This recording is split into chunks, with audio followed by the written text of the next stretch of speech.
We'll go on to Environmental Commission updates. Update on Brodie Oaks Plan Unit Development PUD. It's Liz Johnston, Deputy Environmental Officer. Good evening, Liz Johnston, as you said, Deputy Environmental Officer. So this was a request from Commissioner Barrett Brixler to give an update on the status of the review of the Brodie Oaks PUD. But let me explain what a PUD is first, in case that is a new concept for some of y'all. A planned unit development is a zoning process by which a project can have special considerations, various code modifications, depending on what they need or what they're asking to build.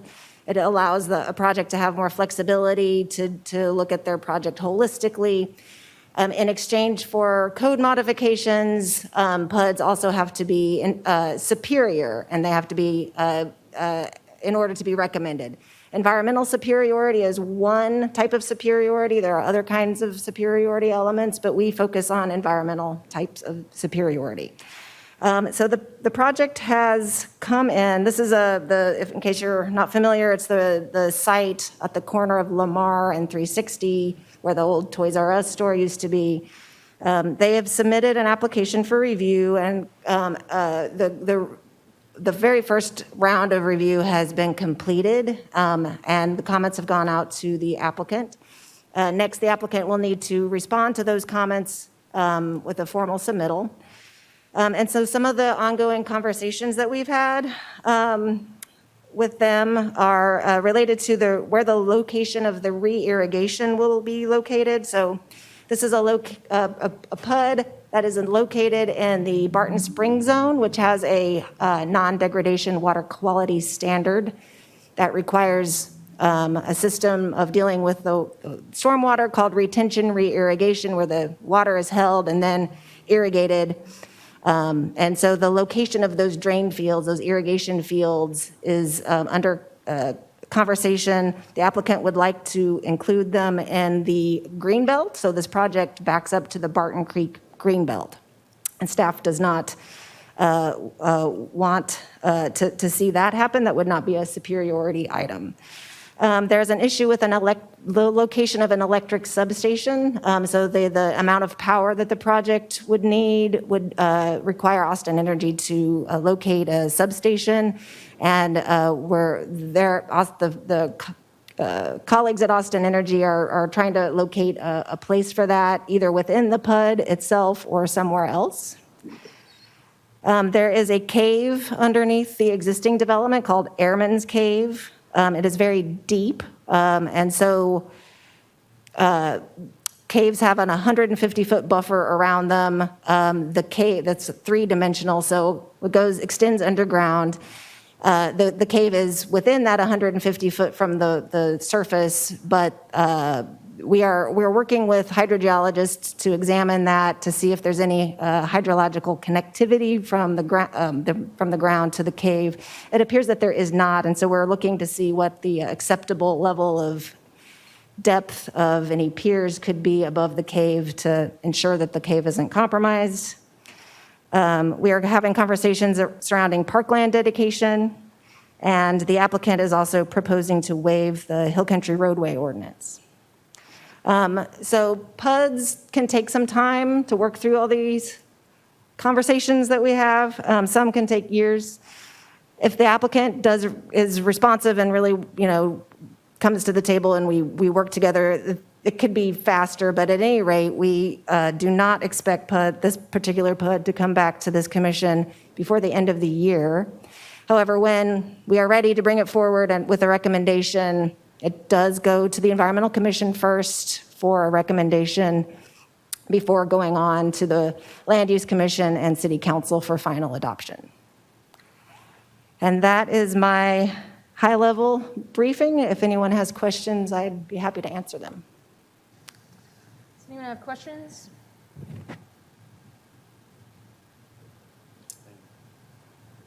Pam, Commissioner Thompson. I'd like to know what the dangers to Airman's Cave are, if there are any that we know of at this time. So In hearing what the hydrogeologists have said, it does not appear that there is infiltration from above, from the site into Airman's Cave. There is water flowing, but they believe that that has maybe more connectivity to the aquifer filling up and then subsiding. So I think it's like 60 feet below grade, and so there is some room to do some excavation to have piers into the above, the geology above the cave without impacting the cave. Commissioner Thompson, and then we'll go to Commissioner Bristol. I'm wondering, will this affect any sort of underground parking that might be suggested? Yes, we are looking to see what their underground parking request would be, and we will make a recommendation of what the level of excavation can be in order to preserve the cave. So that will be part of our recommendation, not to go below a certain level. And we're going to set it at a mean sea level elevation to make it clear how far down they can go. Yep. And I'm trying to follow up with that. Will this mean that Airman's Cave will not be safe anymore if they build something heavy on top of it? No, that is what we are trying to prevent from happening. We want to make sure that the cave is safe. So all of our recommendations will be to ensure that the cave is safe and is still available for access for scientists to get in when they need to. All right, Commissioner Bristol, and then we'll go to Commissioner Scott. Sure. Thank you. So I'm familiar with this property since back when it was a sheep farm, way back when.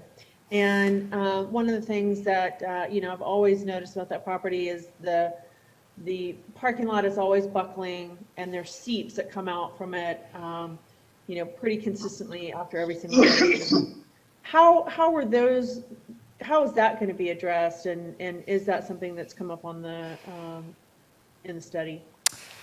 I am not aware of any discussion surrounding groundwater at this time, but I can look into that and get back with you after talking to the hydrogeologists who are familiar with the area. Okay, yeah, especially going down that hill there, it just, you watch them repair that year after year, and you have to wonder at what point do you just have to really address what all is going on underneath there, so. Right, and when you excavate, there could be potential to hit groundwater. This is sometimes makes the news when this happens, and we'll make sure that there's a plan in place to address that should that happen. Commissioner Scott? Hi, I have some questions. I just want to clarify what area you're talking about. Is this on the north side, the north corner of South Lamar Boulevard and 360 intersection? Yes, that is correct. How much area is that? Is that all that developed area there that currently has about 12 different businesses operating there? Right, it was the Toys R Us and some others, that's kind of that strip mall. It's not going to encompass there's apartments and some other things right next to that. It doesn't include the green belt necessarily, but it's that area there, yeah. Mm-hmm. So it would be like where the Pint House Pizza is, the ROK Golf, Hobby Lobby, Brodie Oaks Dental, Spirit Halloween, RDA Pro Mart, South Austin, Pokey Joe's Smokehouse, all that area there. I don't know about that specifically. I'm just looking at my. Yes. Yeah. Okay. Okay, so that's approximately how large an area?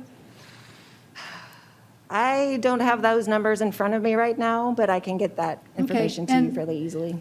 And I'm not that familiar with Austin to know. I didn't know there was a cave there. What's the story with the cave? How How, is that open to the public and, No, it is not currently open to the public. It is gated currently. It's been known for decades that it's there. It's been studied by hydrogeologists with Watershed and with Balcones Canyon Lands and with Austin Water Wildlands Conservation Group. So it's well known within the caving community, but it is not open to the public.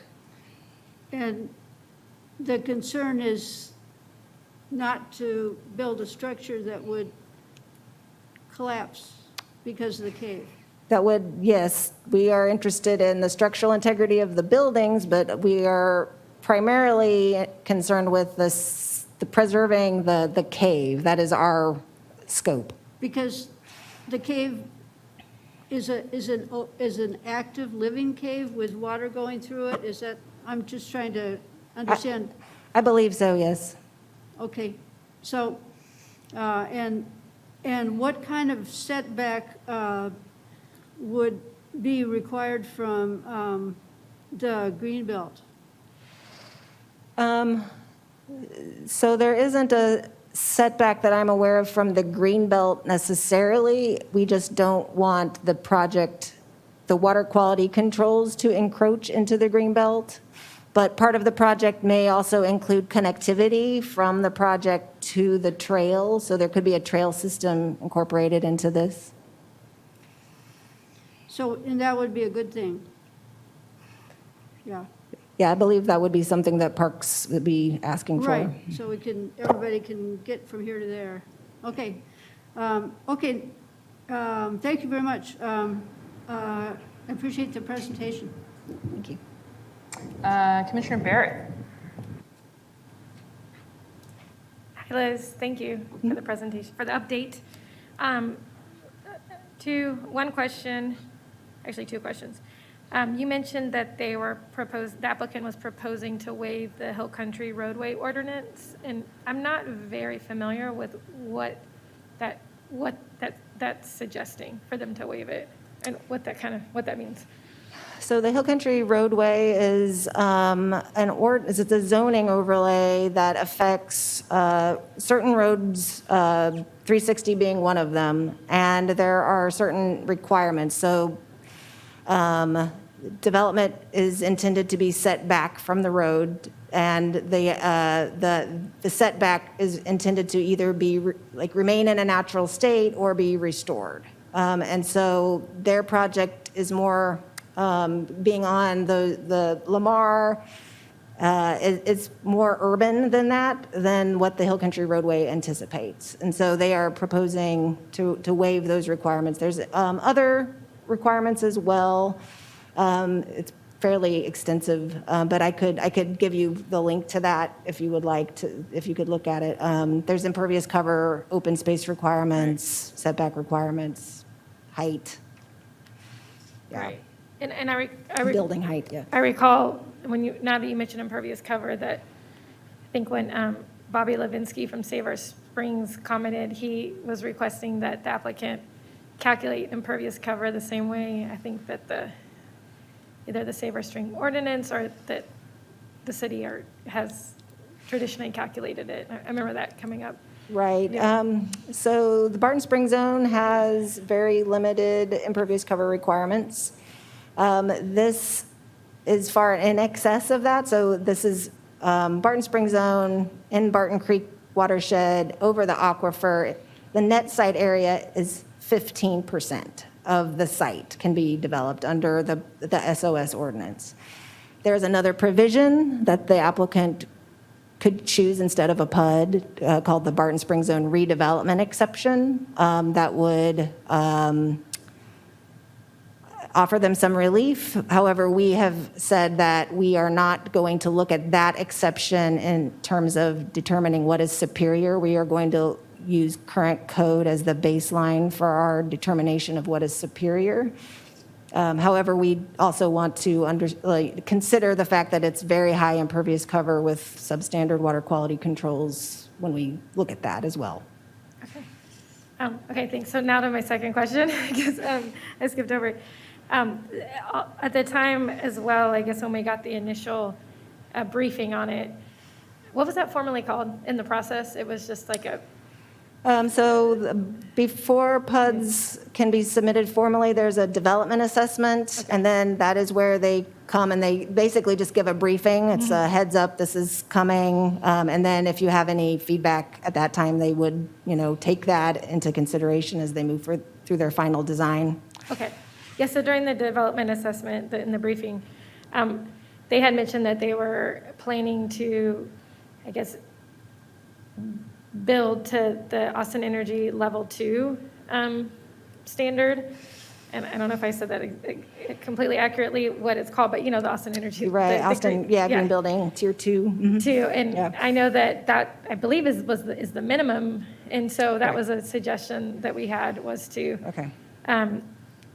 definitely try to achieve a higher level. And Higher so level, okay. I didn't know if there had been any further conversation with them I about that. will check in with our Office of Sustainability colleagues and see where their conversations are with that. Okay, great, thank you. Yep. Commissioner Guerrero, and then we can go back to Commissioner Bristol, and then we should really wrap up. Liz, thank you for this update. I think it's really hard. We have so many new commissioners that they didn't see the previous briefing with all these different details. So perhaps we could resend that briefing out to other people. And one thing I'd like Kayla to do is send out a doodle poll. I think we should go ahead and look to see who might be willing to be on a working group prior to this coming to the full commission. We had agreed that PUDs would have a deeper dive in a working group prior to coming to the full commission. So things will move quickly in the fall, and I hope that we can get some people that are really interested in rolling up their sleeves and looking at the specifics of this in a working group. Thank you so much. Thank you, ma'am. Commissioner Bristol? Actually, I think all my questions would be resolved if we do have some of that backup, and because my questions were, around what are the heights, like what does this project even look like a little bit more. So if we had that backup, that'd be awesome. Yeah, we'll send that out. Great. Thank you so much, Liz. Appreciate the briefing.